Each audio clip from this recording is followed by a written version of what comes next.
everybody, and welcome back to another episode of the Golf Rules Questions podcast. Yes, it's that time of the week where you get your weekly dose of golf rules questions, golf rules information, and whatever things that have happened in the weekly world of golf, we try and cover them if they relate to the rules of the golf and helping you, our loyal listeners, understand and appreciate what we all play by, and that is the rules of golf. As Blakey says, and he's here listening with us. G'day, Blakey. How are you? Very good. Thanks, Rossco. How are you? What do you say without rules? There is chaos. There you go. Well, let me tell you, Blakey, there was chaos this week when I was down at Barnbougle. 94 holes in 2.5 days. That was chaos in its own right there, but not too many rule scenarios down there to report on. Only the one local rule, Blakey, which we'll cover off down there at Barnbougle, which I thought was quite interesting and obviously is something that helps them play. But plenty to unpack this week in the world of the golf rules. Some of those scenarios we've got to cover. Now, what's the rundown for this week, young man? So we're going to start with the Golf Rules Question of the Week answer for 32. Mm-hmm. This podcast episode is for the players, all about referee or ruling imbroglios at the Players Championship. So there's a few came out of that, especially when you've got cameras everywhere recording everything. So now you used one of my favorite Golf Rules Questions podcast words there, and you tried to pronounce it with your best Italian accent there, imbroglio, or as I like to say, imbroglio. I believe the word's been used. One of the big golfing organisations has used and quoted the word imbroglio. I can only assume that they pinched it off of us. They didn't quote us on that, but was that correct? Yeah, I think it was golf.com. I saw them using imbroglio. So in talking about a golf rules scenario? Yeah, I believe it was one of the ones that we're talking about this week, which is the Viktor Hovland one. Oh, so they're pinching our words now, are they, the big boys? Well, thanks very much, golf.com, for pinching the word that I brought to the golf rules world, I believe anyway, imbroglio. Anyway, and so we've got a couple of videos from the players, which was last week. We're now into the next week because we're a little bit late because I was at Barnbougle. Sorry for taking a couple of days away, Blakey. My apologies for letting the team down with a little bit of the late tee off with this podcast. We've got a couple of other videos, and then we've got maybe an Ivor, maybe a background bingo, and then another question. Is that cool? Yeah, absolutely. Let's unpack it as quickly as we can. Okay.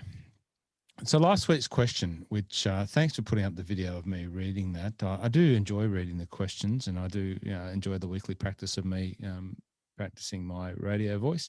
But let me just quickly read it. Player A walks the course on the morning of their individual stroke round, and during this process they are holding and swinging a golf club, placing their feet in the positions on the fairway and putting greens that they are about to play. No ball was placed on the ground. They arrive at the tee just before the starting time and say to player B, before either of them play, "It's very wet out there. Probably they're blessed that they're playing. Probably best that you hit the ball low to keep it from embedding itself and potentially being lost. On the first hole, I would take the line close to the right trees. Player A incurs how many penalty strokes?" Did anyone respond and give you some feedback on that question, Blakey? Yeah, absolutely. Got a fair few that responded as they do via email. Phrase, Jerry, David, all the regulars that I do love to hear from. Stuart, of course. And then when I posted on Instagram, I got some newbies as well. So hopefully they'll be listening to this podcast. Alternatively, I might share the answer like I usually do. So player A, that's really lame that I called it player A. I should have gone with a name that we know and love. They incur. You know the name that I know and love, Fraz. Yeah, Fraz. Player A incurs no penalties. Was it a trick question? Well, it kind of was. The player did not practice. There was nothing that the player did before their round, which would be considered practice.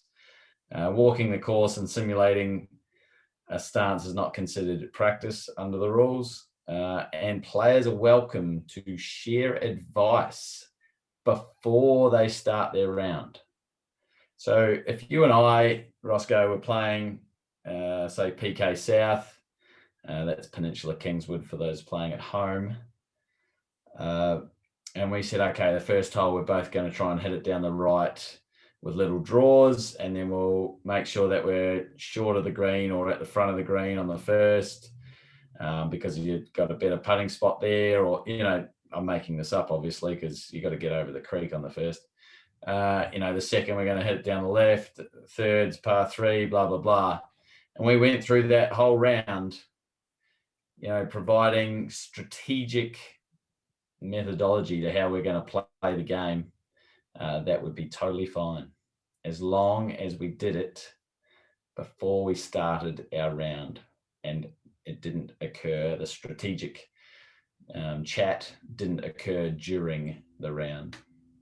Does that strategic chat extend to advice about swing? Like if I'm playing with player B and I'm player A in the scenario of player A and B, and I know that my player B playing partner has a wicked slice and the wind's coming from the south, and when we get to the second hole, it's going to be blowing straight across the fairway, and I say before we tee off on the first, hey, you know how you've got that wicked slice, just be mindful of that on the second, because it's a 4-ball best ball today and we need us both to be scoring. Don't hit the wicked slice on the second. If I do that before the round, is that okay as well? The timing for that is incurs the same penalty no matter when it's said. So you wake up, you're sharing your house together, you wake up in the morning, you're having breakfast, you talk about the wicked slice on the second, or you do it on the practice range when you're both hitting driver, or 2 seconds before either of you tee off, you say the same thing, then it's going to incur 0 penalties. But as long as as soon as you've hit that tee ball, any information that you pass on like that incurs a penalty, including if you've walked the course in preparation for your round and then start saying, don't do this and don't hit it there and don't do that because of that. Yeah, as soon as the round started and you provide advice or ask for advice, then you're going to incur penalty. Of the people that responded and contacted you via the social channels where all this gets posted, and once again, it's just an opportune time to remind you to jump over to the 4,000 subscriber large GolfRules Questions YouTube channel, by the way, and Instagram, 80-something thousand. It's a smaller account out there in the golf world. How many people did actually get tricked? 2, I think. 2. Oh. So, yeah, but that's probably a 10% trickerage. Good word. I like that. Trickerage. No, you can't call, if I quote that as a good word, you can't be called as an IVOR if you're using a non-word. If we acknowledge that it is a non-word, trickerage is a great use of the word trickery. But anyway, so I don't think it can be called an IVOR if we both acknowledge that it's clearly not a word when we talk about it. So a couple of people were unsure of that scenario, and I'm sure that probably represents a greater amount of people that were unsure of that scenario, and you did try and throw a few curveballs in there. So very good. Now, let's keep moving on. I'm looking at the extensive notes that you've done in the preparation for this podcast today, and I'm glad that we finally do get to the podcast today, Blakey. And you got the just before you get on. Sorry, my bad. My apologies. I think I messaged you, was it yesterday or the day before, saying that I've got 4,000 subscribers on YouTube, and that I was hoping to get to 5,000 by, I think I was cautious to say maybe middle of April, 28 days. I'm already at 4.2. So I've grown 200 in 2 days. Oh, well done, David. So That's great. 5,000 could be coming by the end of March. Who knows? Does that mean? Which means, What does that mean? well, it does mean that my guide, who just went and placed his footprints on the very hallowed turf that he promised that we would go down and scout out together. Well, let's maybe sort of going down there quicker again for a return trip quicker than he thought. Yeah, well, that's no problem for me. I have to get that past the border of my love of golf to go back down there again. But I did promise that once you hit 5,000 subscribers, that we would do the Tasmania jaunt together. That can still happen, and it still will happen. Unfortunately for you, that I did get down before you, because I just had to take the opportunity while I had a couple of days off. And let me tell you, it was fantastic. My first time at Barnbougle, and I know many of the listeners will have already been, because my claim not to fame was that I was the last man in Melbourne not to have gone to Barnbougle, to not have been in Barnbougle, because, as you know, I'm a golf retailer by trade. And it seems that before lockdown, obviously before COVID, every week I was just on a multiple time basis, where are you going? Oh, I'm playing golf at Barnbougle. Oh, great. Have you been before? No, I haven't. I think I'm the only person in Melbourne not to have been. It would happen the next day, and it would happen the next day, and it would happen the next day. And that got to that point where someone said, we need a fourth person. Do you want to come? And that was it. That was enough of an invitation for me to get down there. And we played, David. I know this pales into insignificance, because you've done 100 holes in a day, 72 holes in a day. We played 94 holes in 2.5 days. So that's not a bad effort down there on the links of Barnbougle Dunes and Barnbougle Lost Farm. And what was the weather like? It was sensational. Bit overcast, but just light breeze, relative light breeze for links golf. It was just not so a drop. If you were going to go down, you'd say March, April would be the time to go. Well, it seems to be that's a good time to go. They've had a bit of good weather down there, but it was just fantastic, David. Just even standing there, just close your eyes, feel the fescue grass under your feet, and I'm missing not going to Scotland to see family, wife's family, my family, but also not my annual dose of links golf experience. But if you close your eyes, and even the smells and the sounds of the birds, and it just felt like being in Scotland. It was great. It was really waves, good. Or whatever. It was just great. It was just great. Played one round of the 94 holes, decent, but the rest was good and bad. But I still hit some of the best shots of the day on that sort of 92nd, 3rd, and 4th hole. It was just great. But yeah, we played off the middle tees, and we'll talk about tees in a second. So what's next? Bubba loses his ball after a golf cart is driven over it. So we don't have a video for that to this. No, that would be hilarious. But what happened there? Talk to us about that. Yeah, so at the Players' Championship, Bubba hits it a little bit wide, which he can do, and they're searching for the ball. Don't find it. 3 minutes is up. Gets driven back to the tee. Plays the hole out, and then a hole later, someone comes over to him and goes, "Hey, Bubba, I found your ball," and a golf cart driven over it. So one of the spectators, there was no spectators, but just one of the ancillary people that were there, yeah? Yeah, there were spectators. Oh, the spectators, that's right. Yeah, America not too many, but there were a few. Yeah, that's Florida. Florida, they're doing that sort of stuff. That's right. So, the thing about that is, okay, people lose balls. It's less likely to lose balls when you're a professional, because the spectators are usually on it really quickly, finding the ball, blah, blah, blah. But, in this case, it probably wasn't as many spectators, and he's probably hit it a fair bit wide to be found.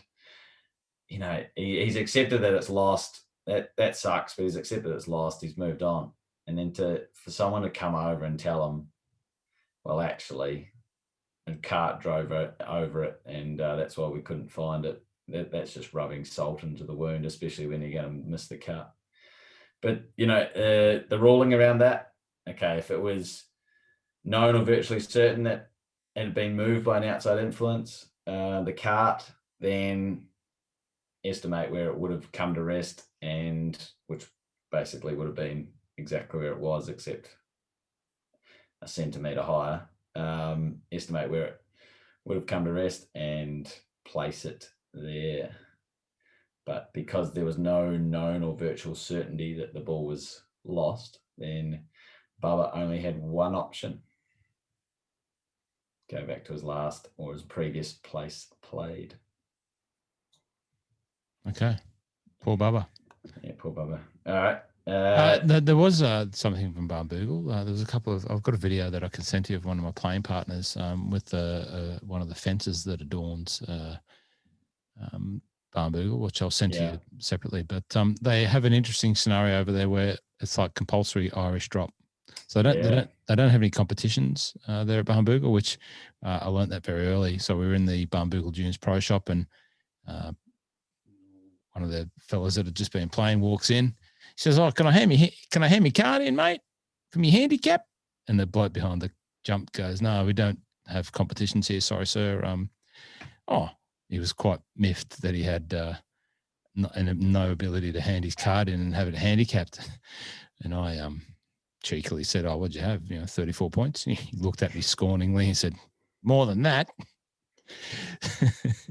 So I would have been happy with 34 points. That's what I was trying to get. I thought, well, this place is pretty tough. But I believe the chap had somewhere like 40 points. But you can't hand your card in there because it's compulsory Irish drop. If you play by Irish drop, then you can't proceed to hand in a score for handicapping. Irish drop, for those people that don't know, is where it's basically the local rule E5, the alternative to stroke and distance, but you only have to take a one-stroke penalty. That's what we call Irish drop down there, whereas E5 is a two-stroke penalty. Now, if you're playing, for those people that play in Australia, we do permit a score for handicapping to be a score that you've played under that E5 to be recorded, entered for handicapping, but check with your local or your national golfing association as to whether they allow handicapping scores when using the E5 local rule. So you can actually have that as a handicap score if it's permitted. Yeah, right. Certainly in Australia, in Australia, about 35% of our clubs have that local rule as a permanent local rule for their Saturday competitions. Really? Maybe not their board competitions, maybe not their club champs, maybe not their, 4-ball match play competitions, but for your everyday Saturday, Sunday comps, about 35% of clubs have that. Just for one stroke penalty? Two. No, okay. They don't have the Irish drop. No. Yeah, okay. Yeah, right. Okay, that's why I was confused. Yeah, okay. So down there they just say drop one out and take a shot. So, that's right. They were pioneers of the local rule E5, but it was a one-shotter rather than the two-shotter. I mean, the alternative for them is they actually could make them all penalty areas. You see the long grass that you've got in the that gives it away, but you see the long grass. They could just say, look, long grass, penalty area type thing, but they haven't. They've just said Irish drop. Well, it's quite penal, that long grass. It's marron grass, and it is very deep. And if you go looking for your ball in there, you're at risk of coming across a Tasmanian tiger snake, or a wallaby, or a blue tongue, and we come across most of those. But you might find more balls than you actually lose because there's plenty of them in there. It's very easy to hit one in there. But yeah, no competitions down there at Barnbougle, but plenty of competitions that are organised by groups. One of the nice things that I did see in the Barnbougle Dunes clubhouse was all of the trophies of the regular groups that go down there and play as part of a social club or a social group, they keep the trophies in the clubhouse there and they sit above the fireplace. And there were some interesting ones, including a stuffed crow. And the reason why there's a stuffed crow is because there are a few crows or ravens down there, and they do take a lot of golf balls. And they did take one of my playing partner's balls, and of which he got to replace because he saw that it was known, virtually known, 95% known that the crow took the ball, and it was a Pro V1, and it didn't come back, and it was a new one. Just replaced on the spot. Yep. Good work. So did they go to you for the ruling on that one? Oh, there was a couple of times when they came to me like, you're the expert. Yeah. I said, no, I just push the buttons on the podcast, mate. You know, like that's all I do. I'm not the expert. But I was with a couple of podcast fans from I Love Golf Mental Mastery and the GolfRules Questions podcast. So it was nice. Now we've got Viktor Hovland video to look at. Is that? Yeah, this is a really popular one on YouTube. So everyone should go and have a look, but we've got a little bit of a clip here that Rossco's going to play for us.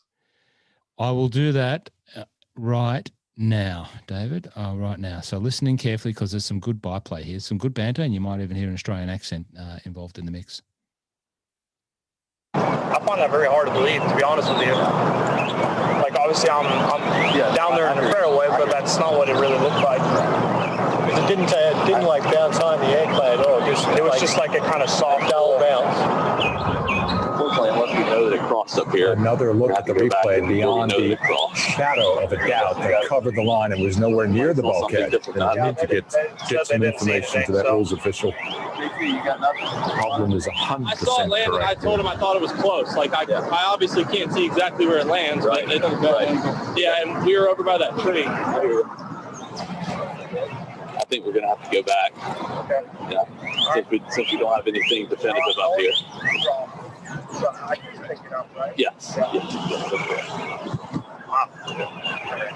So you don't just take our word for it, Clay, or?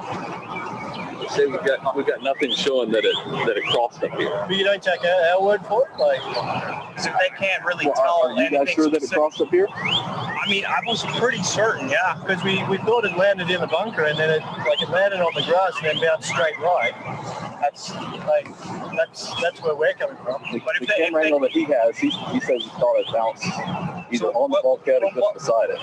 Was he looking at it, or was he down there looking at it? I'm not sure. It had to have been from this camera. It has it? It had to have been from this camera. He's got evidence that it crossed. Okay. Yeah, if he's got something that it crossed, I'm fine. Okay.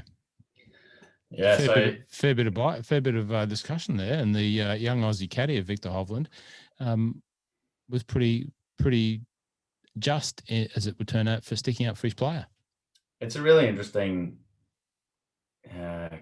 sort of situation because Viktor was happy, Justin Thomas was happy, the ball was dropped, Patrick Cantlay wasn't really happy and was trying to say, you know, don't put it on us, put it on the official. But it's for the players to determine. That the hard thing is here is, you know, because there's so many cameras, if it comes out later that the player was wrong, we've seen what's happened to many players when that occurs, including Bryson and Patrick Reed. But, you know, the different thing is Viktor is an upstanding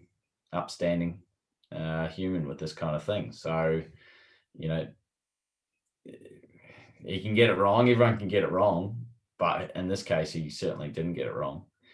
Luckily, they had footage from the other side. I mean, everyone's giving the rules official a pretty tough, like on YouTube, they're really targeting him. But, you know, that one there that was on the scene, I don't think that he did anything wrong apart from possibly just, you know, getting involved and not trusting Viktor as much. But, you know, that was his job because he's coming into that situation thinking, well, these players don't know.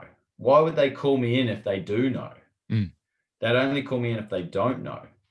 So he's coming in there going, oh, they don't know. And now they're saying, like I've had that situation before where the players, I had a situation once where player hits it in and, they were like, oh, we don't know whether it hit the water here or it hit the bank and bounced back. And so they call me in and I'm like, well, how confident are you? Oh, yeah, not that confident. I go, well, if you're not that confident, you're going to have to go back. It was at Royal Pines.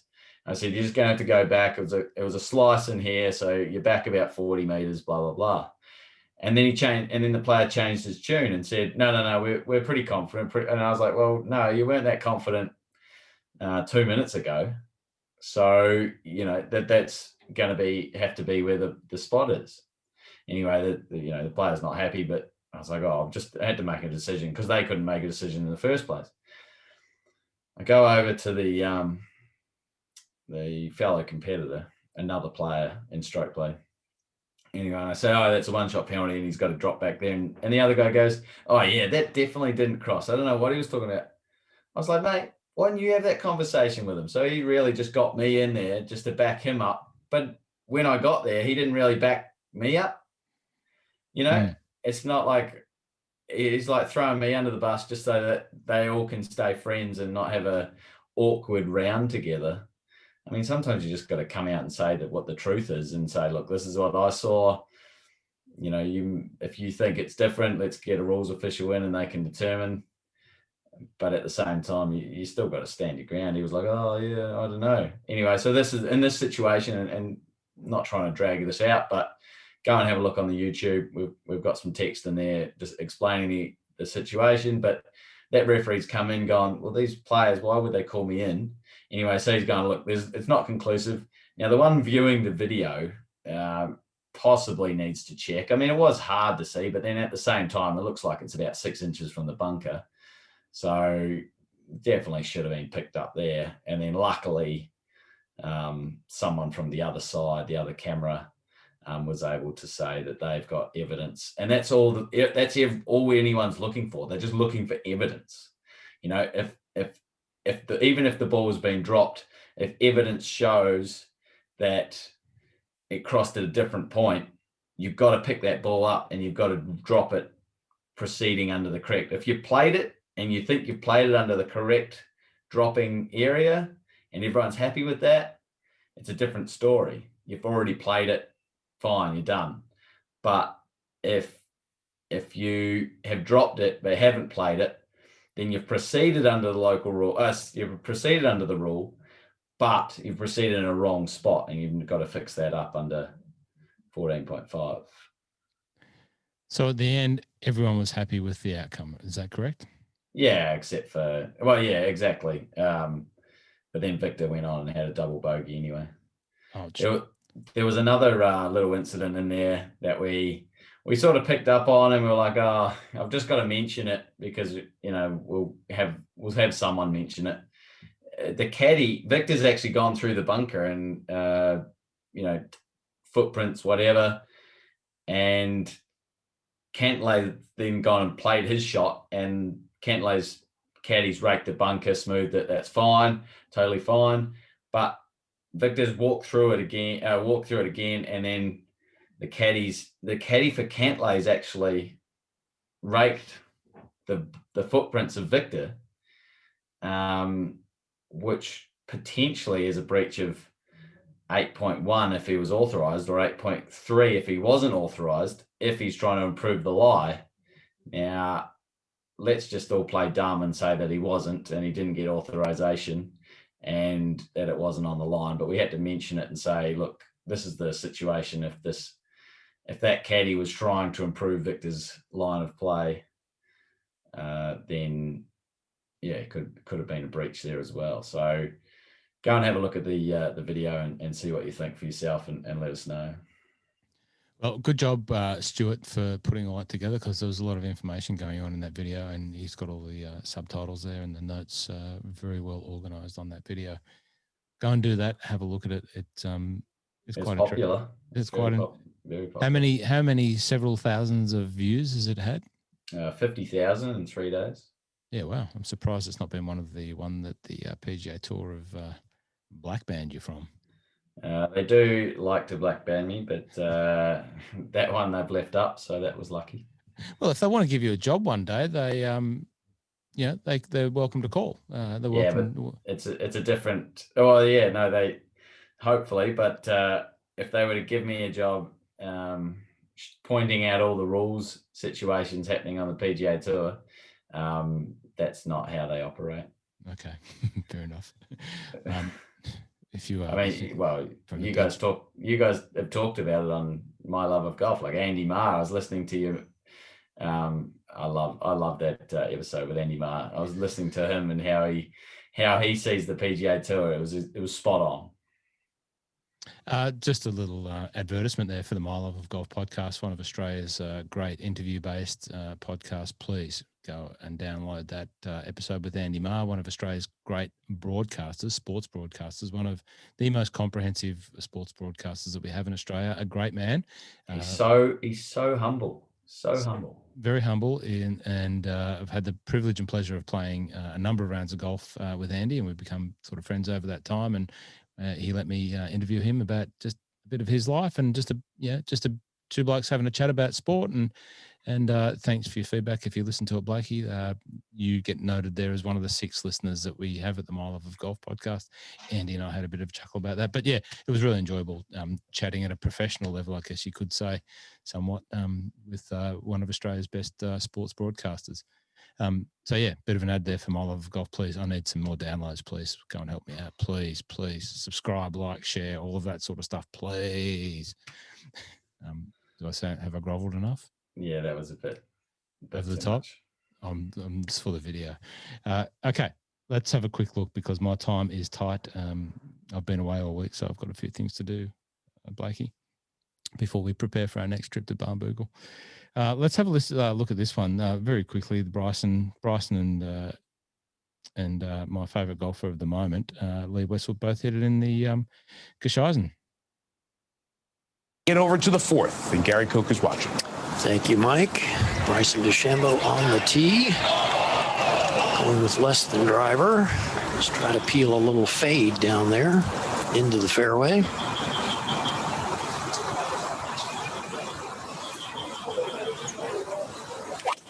Oh, my. Oh, my.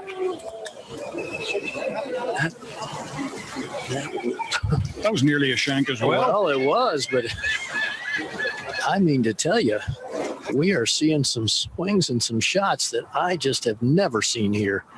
Trying to get ahead of it to knock it down and hit it low, and just got the top part of the ball.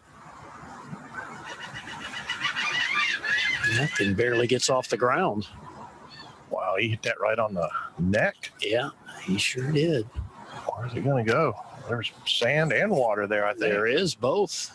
That's not more than 100 yards off the tee. He's looking like, what in the world? Well, we're hearing it is actually in the penalty area. Now here's Westwood, also with less than driver. Uh-oh. Well, what is that? Well, I don't know, but there's a penalty area over there as well. What have we? My goodness. And that splashes. That's 2 wild shots to the right for Westwood now. Remember the tee shot at 2 and again here at 4. Oh, my goodness. Now look at this. Having to drop on the. Yeah, well, not often you see 2 contenders in a tournament hitting a cold top and a big block cut, both into the penalty area, sorry. Interesting to see, but fairly rudimentary sort of fixes to those scenarios. Blakey, would you say? Yeah, so Bryson hit it in the penalty area and took back on the line relief. 17.1 D2 was able to get him onto a teeing area or a teeing ground or tee box, which David Feherty said was the women's tee, which I sort of took a bit of offence to. Someone said Feherty is the best, which I totally agree with, and I think Rossco, you and I are both in the Feherty camp. But when he said women's tee, we're trying to promote that all tee boxes available for everyone to play. So they should be the forward tees or the red tees or the pink tees or the black tees or whatever you want, but just not a gender specific tee. That's not a political statement. It's just saying that everyone plays from, or everyone is able to play from that spot. Interesting that one of your US-based followers called you out as a Democrat for having that position on gender-neutral referencing of tee boxes, Blakey. That was quite funny to me, but I think you batted it back pretty well. Funnily enough, just a side thing, I had the conversation this afternoon with my dad, who was asking me about Barnbougle, and he said, I'd like to go down to Barnbougle one day and see that. And I said, look, I'd love to come down with you. And but he's getting on, and he doesn't hit the ball very far nor very straight. But I said, look, there are forward tees there, and he's that. It's a generational thing. So many people are used to calling ladies tees, and it's going to take a while before we all just don't worry about. We just normally refer to the tee boxes as the front, the forward, the middle, and the back, or whatever. But I said to him, the forward tees there are fairly generous, and he didn't say, they're called the ladies tees or anything. I think he's moving with the times somewhat, but they're the forward tees. And down there at Barnbougle, they're the white, the terracotta, and the black, and away you go, and you just play off whatever you want. I actually just finishing that video, and then I'll jump into a story. Westwood took the lateral relief, which they actually called in a referee for that one just to help with the estimation point. But Lee, like Victor, upstanding with his it's not about knowing the rules. It's just upholding the spirit of the game and wanting to be as accurate as possible, and possibly even to the detriment of his own score, just to make sure that golf is the winner. Now, a friend of mine and I, we went and played the new par 3 course at 13th Beach. 9 holes, par 3, snakes. If you're driving into 13th Beach, it's out there on the right-hand side with more house development. Fantastic. Really, really enjoyed it. And, it just sort of emphasized that I could go and get challenged and still enjoy, a 1,800 meter course. That's not 1,800 meters, because that'd be 200 meters times 9. The average hole length would have been about 140. So whatever that is, let's say about 1,200 meters. 1,200 meters, it was still challenging. It was still golf. Didn't need my driver. The biggest iron I hit was a 5-iron. I only had the half set in there. Big changes in wind. If you're downwind, you're hitting 8 irons, 170. If you're into the wind, you're hitting 5 irons, 140. So that was really enjoyable, and it just goes to show that the length of the course. If you trick up the greens, if you make the greens tight and small and undulating and bunkers everywhere, the length.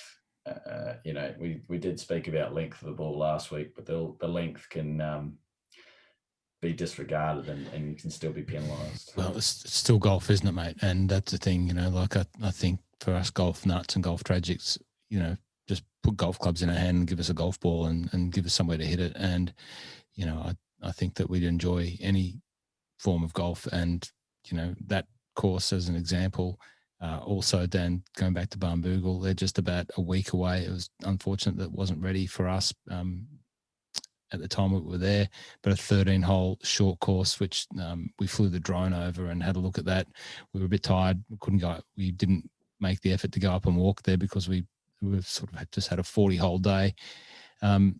But it looks sensational. Short course, some of the best par 3s that you'll ever see, according to the locals, according to the drone footage that we saw.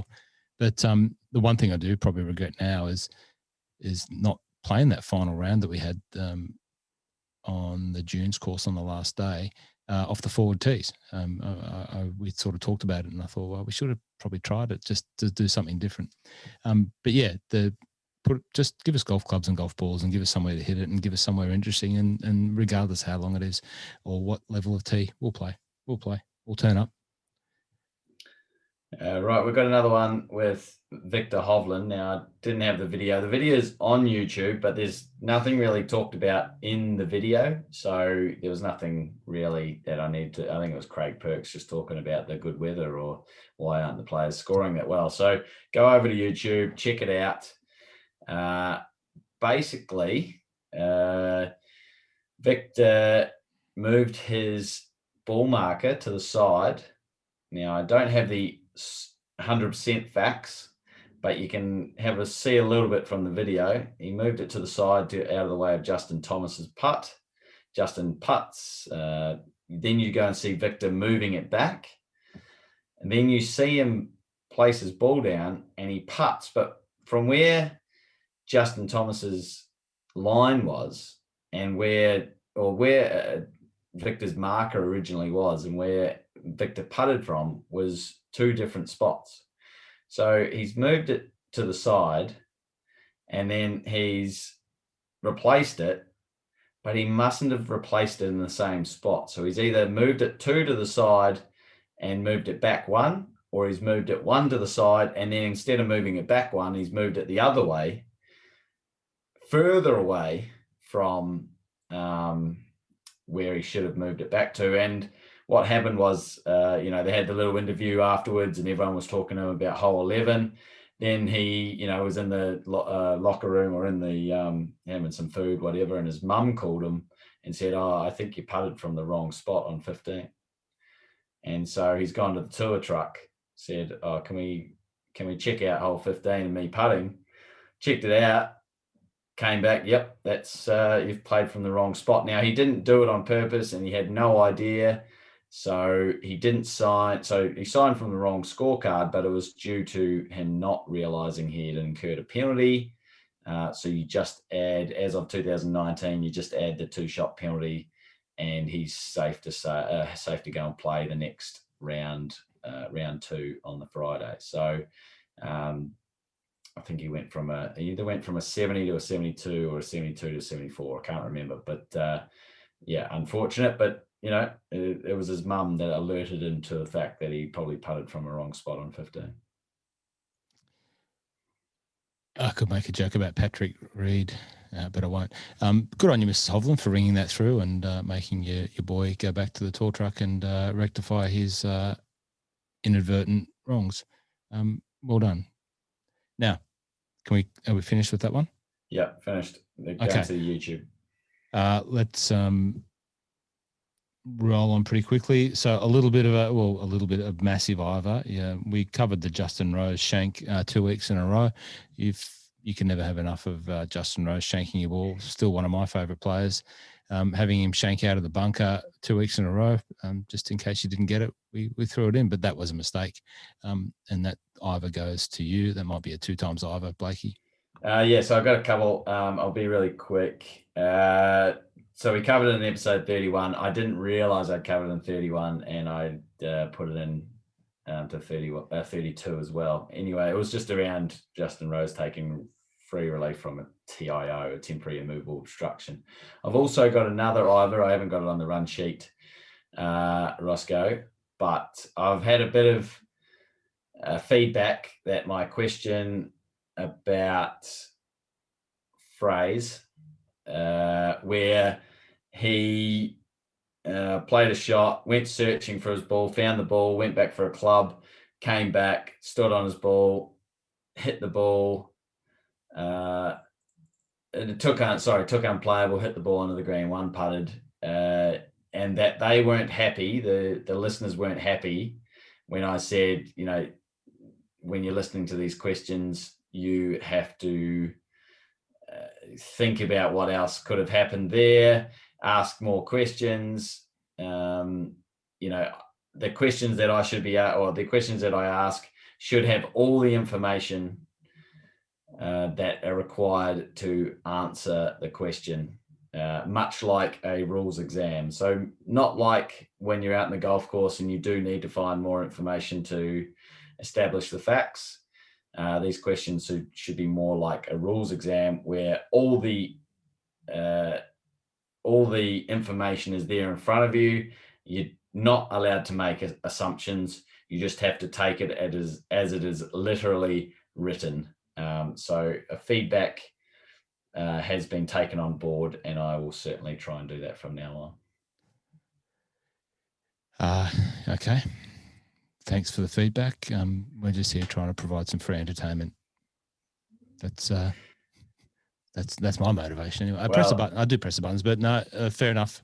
A little bit of a whack there, but very good. Andy, I played golf with Andy, the average golfer, and he said, it was really interesting. It was a fresh look at what I was saying about golf. Like the PGA Tour is an entertainment business. Think about that, entertainment business. So, sorry, go on. Imagine if every player had 17 pars and 1 bogey every round. They hit nearly every fairway, hit the green, and all but one had a